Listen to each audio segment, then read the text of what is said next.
All right, what's going on there? It's been a long day today.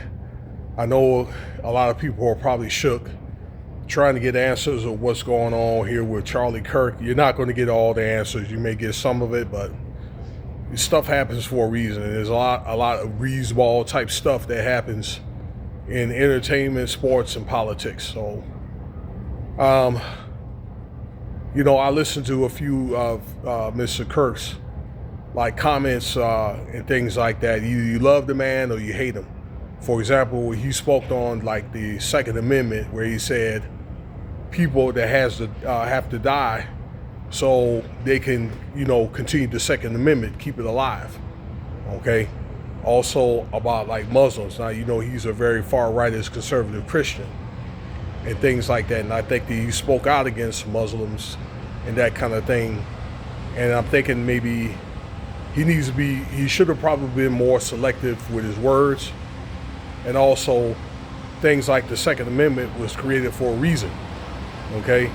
Was to defend the French and Indians and that kind of thing. Comments like that would keep people from, give people to take away the Second Amendment or to, put more restrictions on it.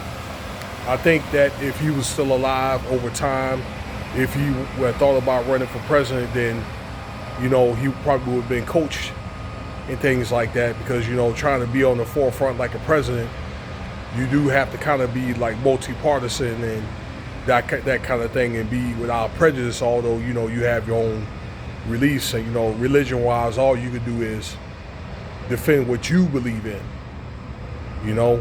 but try to love others. Now, again, I do think a lot of this is political, and people up at the top made a political statement, because I do think that it has to do with the Epstein files.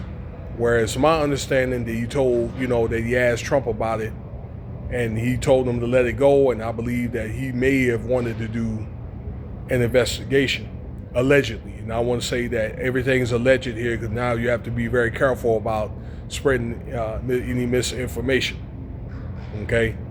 And I'm thinking that they're not going to, let that happen. And between the Trump administration and a lot of other those oligarchs or whatever, then, they don't want people to talk about it. They're going to do whatever they have to do to, minimize it, even articles like this, okay? And these videos are being suppressed. So, there you have it. And I think a lot of it has to do with, stuff I told you about.